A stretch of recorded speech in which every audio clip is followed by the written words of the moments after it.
En un an, ma vie, elle est passée du chaos total à quelque chose que je n'avais jamais imaginé. Et aujourd'hui, je vais revisionner un message que j'avais laissé à mon moi du futur avec vous pour la toute première fois.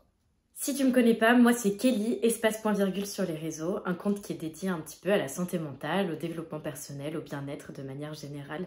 J'aime bien partager ma propre expérience personnelle, la partager avec les gens, pour démocratiser un petit peu le sujet, dire que si moi je suis passée par là et que j'ai survécu, et bah toi aussi tu peux le faire.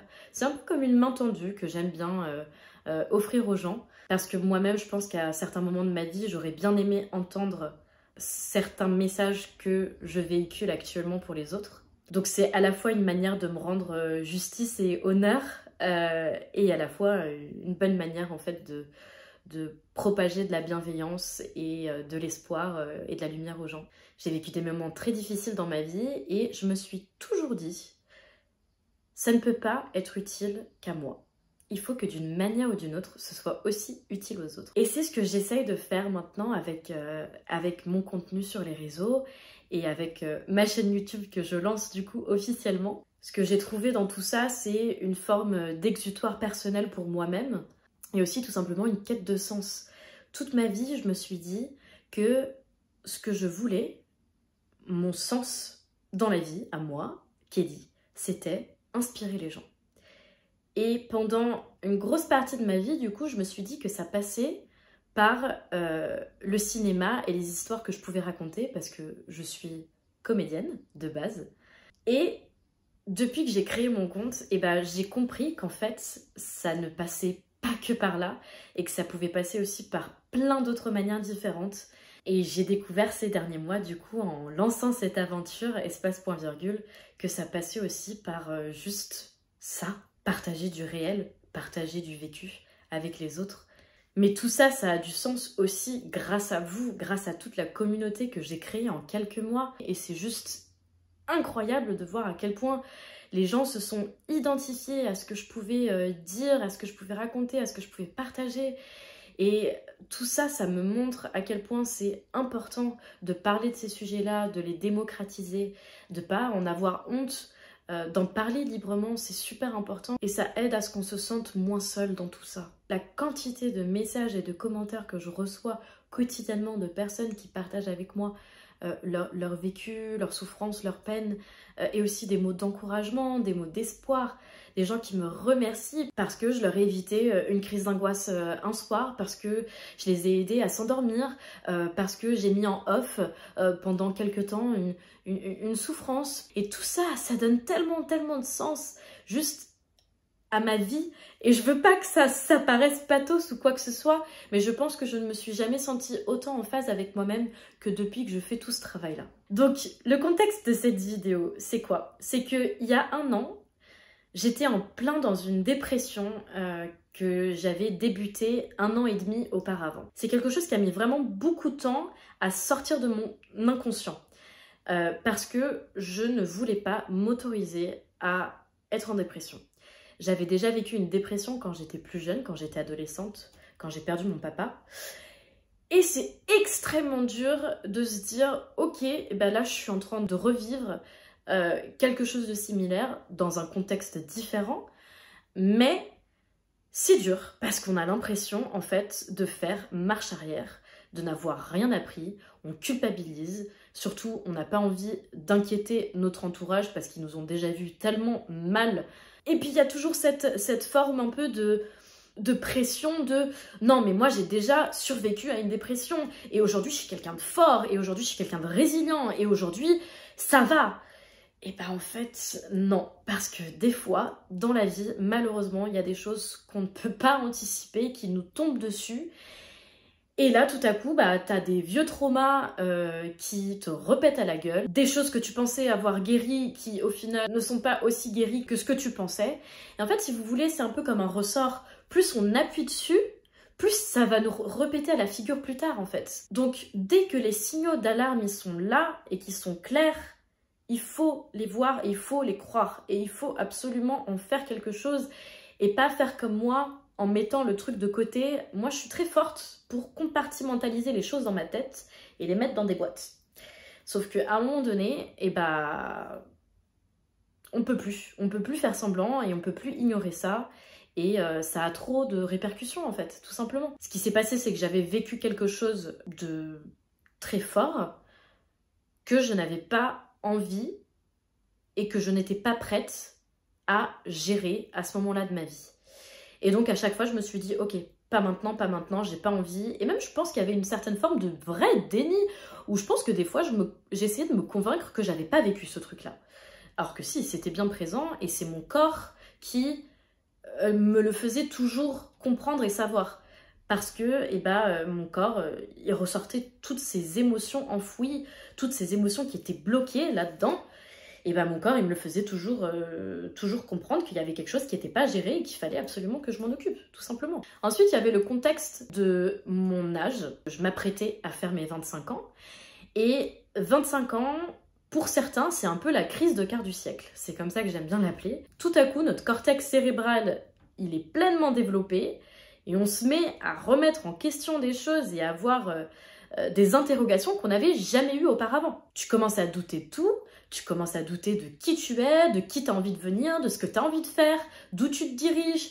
Puis tu te compares aux autres aussi. Tu as certains amis qui ont ton âge, qui ont déjà une vie super installée. Et toi, tu es au milieu de tout ça et tu n'as rien accompli de ce que tu pensais avoir accompli à cet âge-là. Et c'est un peu démoralisant. Et avec du recul, tu as accompli plein d'autres choses merveilleuses. Que peut-être ces personnes-là seraient admiratives et se diraient « Oh là là, j'aurais bien aimé avoir accompli ça aussi. » Parce qu'on est toujours dans un truc où on se dit l'herbe est plus verte ailleurs, alors que non, l'herbe elle est plus verte là où on décide de l'arroser, où on décide de se focaliser. Puis il y a aussi forcément les normes sociétales, l'éducation, les parents dans tout ça. Moi je sais que je viens d'une famille, effectivement, moi ma sœur à 25 ans, elle avait une vie mais totalement à l'opposé de ce que moi j'avais.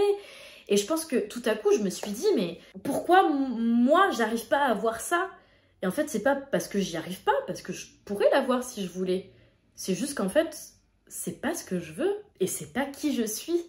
Et tout à coup, se rendre compte de ça et de se défaire de ces schémas-là de pensée qu'on nous a inculqués depuis tellement longtemps et avec lesquels on a grandi. Waouh, ok, en fait, il faut que je me défasse de ces chaînes-là. Professionnellement parlant aussi, c'était pas ouf. J'avais pas de casting, j'étais frustrée parce que ma carrière n'était pas là où je voulais qu'elle soit, que du coup je devais compenser avec des jobs alimentaires qui me rendaient extrêmement malheureuse et qui me rappelaient encore plus le fait que je ne vivais pas de mon métier.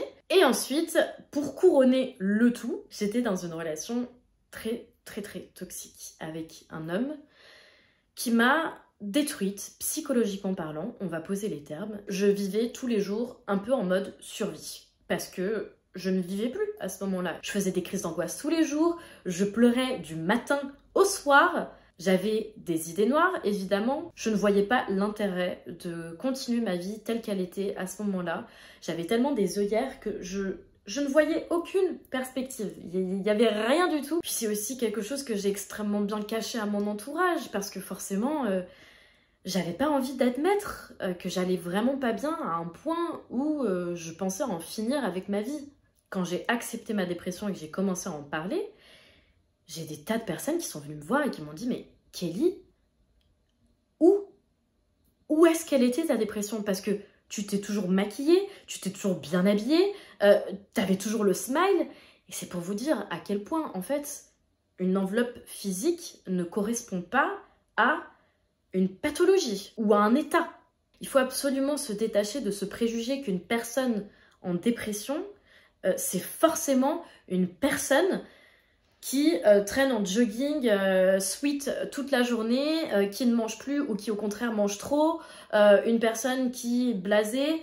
Il faut vraiment se détacher de ces préjugés-là parce que moi, vraiment, je vous le dis, je pense que très peu de personnes voire pas du tout, ne savaient à quel point j'étais dans un mal-être émotionnel et à quel point je pensais à des idées noires scénarisées. Maintenant que vous avez tout ce contexte, aujourd'hui, ma vie, elle est complètement différente. J'habite à un nouvel endroit, je ne suis plus dans cette relation toxique, je n'ai plus tout à fait les mêmes ambitions professionnelles, ça a pas mal changé de ce côté-là, surtout avec Espace Point Virgule. J'ai rencontré des nouveaux amis, des nouvelles personnes, j'ai rencontré quelqu'un qui m'a redonné foi en un amour sain, respectueux et dans lequel on se sent bien et surtout en ma capacité à aimer à nouveau. Et aussi juste moi qui je suis, je sais que je suis totalement différente. J'ai tellement grandi ces derniers mois. J'ai fait un gigantesque travail sur moi-même et peut-être que ça sera une autre vidéo dans laquelle je parlerai un petit peu du après. Mais là tout de suite on va se concentrer juste sur le fait d'avoir vraiment cette opposition un an plus tard. Comment les choses peuvent changer vraiment en un an, même en une semaine. Pourquoi je fais cette vidéo? C'est vraiment pour vous donner de la perspective, parce que moi c'est ce qui me manquait à l'époque. Je veux juste que vous ayez foi en vous-même et en la vie. La vie, elle est remplie de bonnes surprises, vraiment. Et pour ça, il faut vraiment avoir beaucoup de courage et de force et de résilience et aller chercher ça à l'intérieur de soi. Et je sais à quel point c'est difficile, je le sais parce que je l'ai vécu, croyez-moi. Quand je me dis que tout aurait pu s'arrêter il y a un an et tout ce que j'aurais raté entre-temps sur cette année-là, j'ai fait tellement de choses, j'ai fait tellement de trucs cool, j'ai rencontré tellement de chouettes personnes et je me dis mais quel gâchis ça aurait été de tout arrêter il y a un an. J'aurais pas vécu toutes ces choses incroyables. Et là je me dis tout de suite que en un an c'est ça, mais qu'est-ce que ça va être en 2 ans, 3 ans, 5 ans, 10 ans? J'ai pas encore vécu les plus belles journées de ma vie, j'ai pas encore rencontré les personnes que je vais adorer, j'ai pas encore visité les pays et les villes que je vais adorer, j'ai pas écouté ma prochaine musique préférée. Et ça, mais c'est tellement cool de me dire que je sais pas tout à l'avance et que c'est ok et que j'ai juste confiance dans le fait que la vie, elle aura toujours une petite surprise gardée pour moi. On va regarder la vidéo. Dites-vous que c'est la première fois que je la regarde parce que je ne l'ai jamais revue du coup. Je l'ai utilisée des fois à des moments pour faire des petits extraits pour des reels. Mais j'ai toujours coupé le son et j'ai toujours vraiment balayé le truc parce que je ne voulais pas l'avoir avant pour avoir vraiment cet effet de surprise et de vraie introspection d'un an à un an. Et déjà là, juste, je me retrouve face à la première image. Et je vois, j'ai juste envie de lui faire un énorme câlin parce que cette fille-là, elle est au bout de sa vie. Il n'y a pas de lumière dans ses yeux, elle est terne, elle fait 10 kilos de plus, elle n'est pas heureuse, elle va profondément mal et cette nuit-là en particulier, c'était...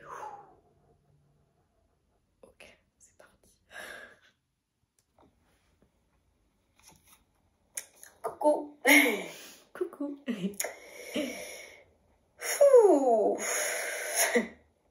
Ouais.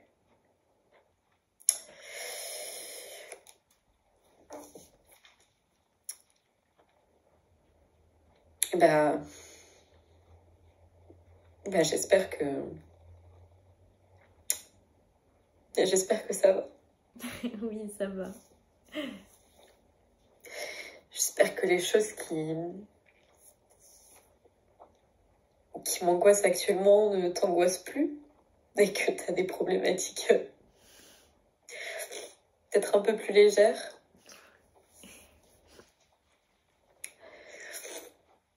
J'espère que tu as trouvé un appart où tu te sens bien et que surtout, tu as un chez toi. Un endroit où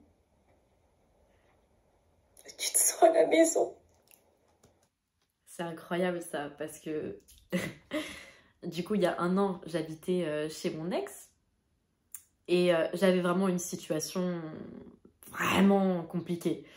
Et pour trouver un appartement sur Paris, si t'as pas un dossier béton, c'est mort. Surtout que c'était les JO en plus. Donc mes chances étaient vraiment de 0% de trouver quelque chose, mais en plus de trouver quelque chose de bien et dans mon budget. Et un mois plus tard, un mois après cette vidéo, j'ai trouvé l'appart dans lequel je suis là actuellement, qui est mon vrai premier chez moi. Mon cocon de bien-être, un endroit où je me sens tellement bien. J'adore cet endroit, vraiment. Et oh, c'était le début de ma guérison.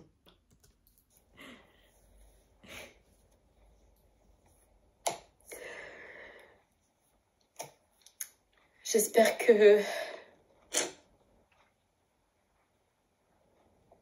tu te trouves que tu as guéri ton enfant intérieur et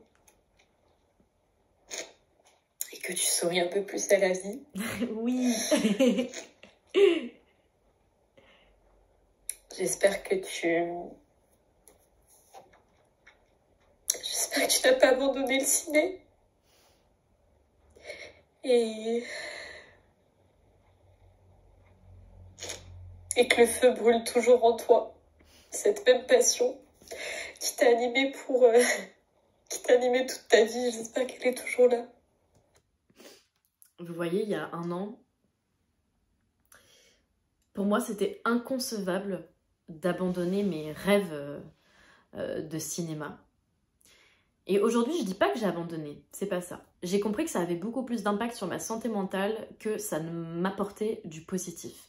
Parce que j'étais trop attachée à ça et que vraiment j'ai basé ma vie entière et mon identité entière sur le fait que j'étais comédienne. Et depuis quelques mois, j'ai compris qu'en fait, voilà, ça ne faisait pas toute ma vie. Et heureusement, parce que je suis passionnée par plein d'autres choses et que j'aime plein d'autres choses dans la vie. Et cette passion et ce feu dont elle parle, elle associe tellement ça à ça. Sauf que ce que j'ai compris, c'est que ce feu, il vient de moi. Il vient pas d'un truc. Du cinéma ou de ci ou de ça, non, il vient de moi. C'est moi la créatrice de ce feu et de cette passion. Et c'est à moi de distribuer ça dans les choses que je veux, tout simplement.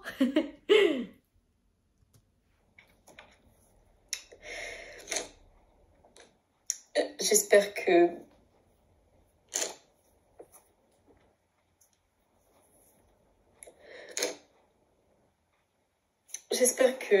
la personne qui te fait pleurer comme ça, que elle ne te fait plus pleurer, soit parce que elle est partie et que t'as pu guérir, soit parce que elle est restée, mais vous avez réussi à trouver un moyen de vous comprendre, de vous aimer. Bichette, elle imaginait même pas que cette rupture, c'était la meilleure chose qui allait lui arriver. Et ça a été dur, hein. Cette rupture, ça m'a fracassée. Mais au final, c'est le point de départ, déjà, d'Espace Point Virgule, et de tout le reste, parce que je pense que c'est cette rupture qui m'a permis de me trouver, d'entamer un vrai processus de guérison et de travail sur moi. Et pour ça, merci la vie.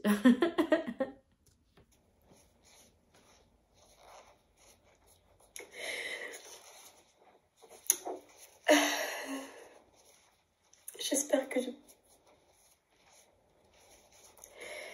tu guéris des choses que tu as mis si longtemps à embrasser. Mais oui. Tout n'est pas résolu. Que tu vis pour toi. Tout n'est pas résolu, évidemment. Hein. On guérit pas des choses comme ça, en un claquement de doigts. Hein. C'est un processus qui n'est pas linéaire, avec des hauts et des bas, mais c'est en cours. Et aujourd'hui, ça n'a pas un impact sur mon bien-être émotionnel en général. Donc, c'est une victoire. J'espère que tu vis à fond pour toi. J'espère que tu t'amuses. J'espère que tu t'amuses, que tu fais la fête et que tu souris. Et que c'est pas un sourire pour masquer des pleurs, mais un vrai sourire. Un sourire qui dit « Je suis heureuse. Je sais qui je suis. Je m'aime. Je suis belle. Je suis intelligente. »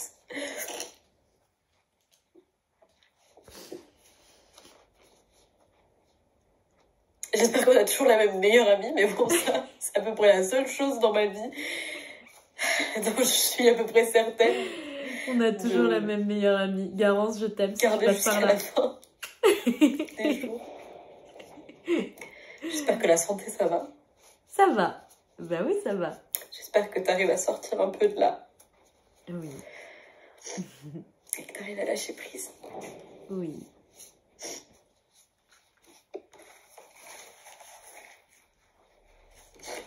J'espère qu'Aslan va bien. C'est lui, Aslan. C'est mon petit chat. Je suis allée l'embêter dans sa sieste. Est-ce que ça va, toi? Qu'il aime bien son nouveau chez lui. Oui. Qu'il est heureux. J'espère que maman va bien. J'espère qu'elle est heureuse dans sa nouvelle vie au Portugal. Elle est très très très heureuse. Et toi aussi, tu es très heureuse du coup.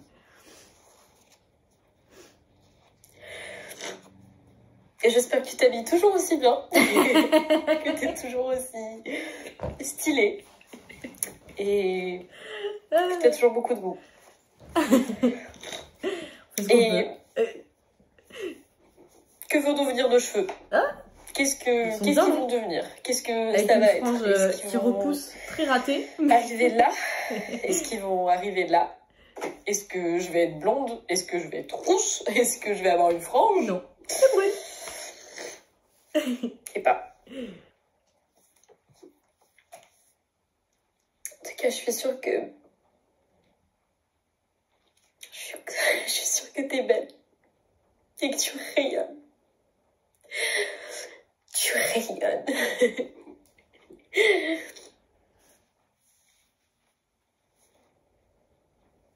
Bon bah on se tient dans un an.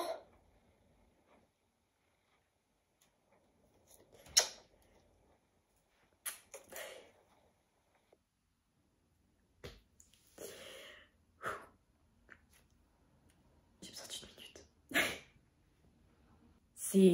C'est très fort comme exercice. Cette nuit-là, je savais pas du tout pourquoi j'étais en train de faire ça. Vraiment, c'est juste venu vraiment d'une impulsion, d'une nécessité de sortir mon téléphone et de me filmer. Je sais toujours pas pourquoi, j'ai juste été guidée par un truc que je pourrais pas vous expliquer. Et c'était la première fois que je le faisais et depuis ça, je l'ai refait plusieurs fois à des moments de ma vie. Soit je m'enregistre en vidéo, soit je m'enregistre des notes vocales à écouter plus tard, à écouter à tel ou tel moment. Et je me mets un peu des deadlines ou des dates très précises.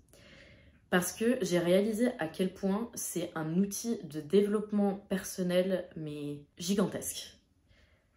On a tellement tendance à minimiser son parcours, son évolution, et à oublier d'où on vient, à oublier notre force, notre résilience, les montagnes de merde qu'on a traversées. Et on oublie de se dire à quel point on peut être fier de soi pour tout ça. Et moi, en regardant cette vidéo, c'est ça que je me dis. Mais qu'est-ce que je suis fière de moi, bordel! Qu'est-ce que je suis fière de tout ce que j'ai accompli depuis un an, de la personne que je suis devenue. Et merci à cette vidéo d'exister parce que sans ça, je me rendrais pas compte. J'espère sincèrement que cette vidéo, elle pourra toucher des gens, inspirer des gens, les aider, les apaiser, n'importe quel sentiment positif et d'espoir que je peux donner. Et bah, ça sera le plus beau cadeau et la raison à tout ça.